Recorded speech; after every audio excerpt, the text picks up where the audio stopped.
qui ne pouvait être possible il y a moins de quelques semaines, disons 1 ou 2 mois, on la reçoit ce jour-là.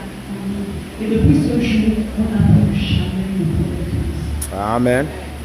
En Afrique du Sud, on n'a plus jamais eu de problème financier que nous ne pouvons passer. C'était les problèmes financiers, c'était pour dire que nous aspirons à quelque chose de plus grand. Mais ce monde-là nous permettait de subvenir à tous nos besoins. On avait la monnaie, on avait même la partie de la distraction.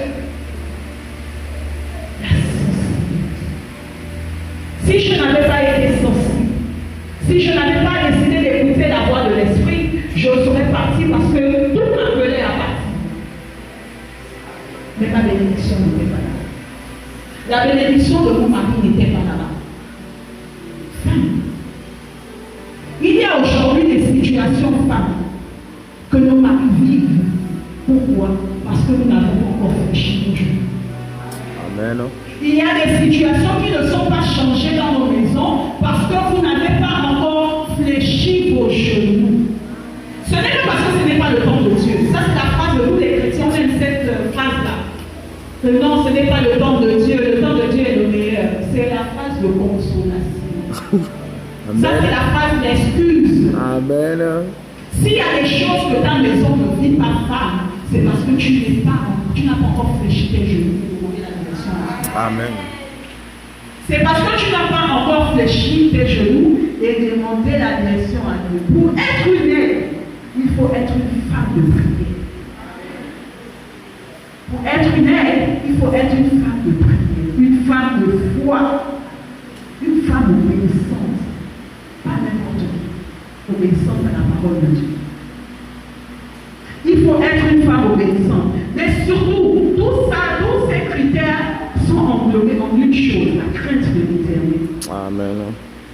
Si tu ne crains pas Dieu, femme, tu es le sorcier de ta maison. Tu es la sorcière de ta maison.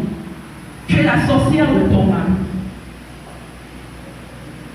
Un mariage bien fait, un choix bien fait, une femme peut déterminer la chute ou la prospérité d'un homme.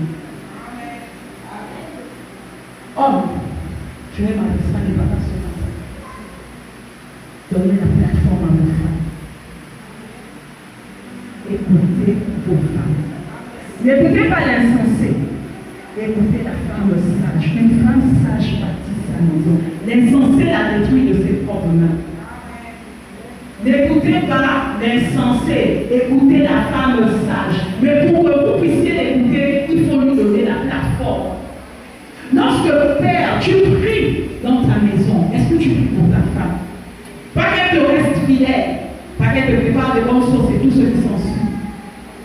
Mais qu'elle soit cette femme qui est attentive à la parole, qui est sensible à l'Esprit Saint, qui est sensible à l'Esprit Saint. Père, donnez l'occasion à vos femmes de s'exprimer. Un autre exemple. Comme je dis, moi, ma vie est un début de témoignage. Parce que je sais où Dieu m'a pris. Dieu m'a pris de la boue, il m'a placé à soi à la table de bois. Je sais où Dieu m'a pris. L'aucun diront c'est, comment on appelle ça, de l'orgueil. Moi je dirais non. Il y a une définition comme l'humilité qui ne le sait pas. Aujourd'hui, j'ai eu la révélation récemment, il y a quelques semaines, disons un mois, si je ne me trompe, de la définition qu'on a de l'humilité. C'est quoi l'humilité? C'est quoi l'humilité? L'humilité n'est pas la capacité à se diminuer. Ce n'est pas ça. Amen. Parce que la définition qu'on entend souvent, c'est ça, donc ça pousse, ça commence, ça cache comme une humiliation, comme accepter tout. Tout ce qui n'est pas bien, j'accepte, je le fais parce que je suis humble. Non. Amen. L'humilité n'est pas la capacité à subir. L'humilité est la capacité de reconnaître ce que Dieu fait. Amen. C'est ça la définition de l'humilité. Ce n'est pas la capacité à subir. Yes. Donc, quand vous allez le voir, maman désire parler d'une certaine manière, je ne suis pas orgueilleux. Je sais qui je suis. Vérité. Je sais ce que Dieu a dit que je suis. Amen. Voilà pourquoi il y a des accepter. Il y a des choses, tu vas parler, tu vas te fatiguer, je vais être là, je vais te regarder. Ça sort. Parce que ce que tu dis, c'est pas ce que la parole de Dieu dit. Amen. Ce que tu dis, ce n'est pas ce que la parole de Dieu me dit. Et tant que tu ne t'alignes pas avec ce que la parole de Dieu me dit, mon frère, ma soeur, tu es dans l'ignorance. Tu es un menteur, tu es le menteur de ma destinée. Tu es le menteur de ma destinée. Pourquoi je demande au papa de donner sa plateforme? Un deuxième témoignage. Mon époux voulait investir, on a acheté un terrain, il voulait investir. Il dit bon, le temps que nous puissions construire, on va planter pour récolter. Il va chez la famille donne des conseils. Non, on va faire ça, tu vas faire ça aujourd'hui, ça va multiplier par 3, par 10, par 1, par 15. Ton investissement. Je dis, papa, je ne sens pas ça. Dans ton histoire. Et j'aime cette phrase, je ne sens pas ça. Parce que parfois, ce que je peux recevoir n'est pas clairement destiné. Et je ne saurais t'expliquer, mais je te dis seulement que je ne sens pas ça.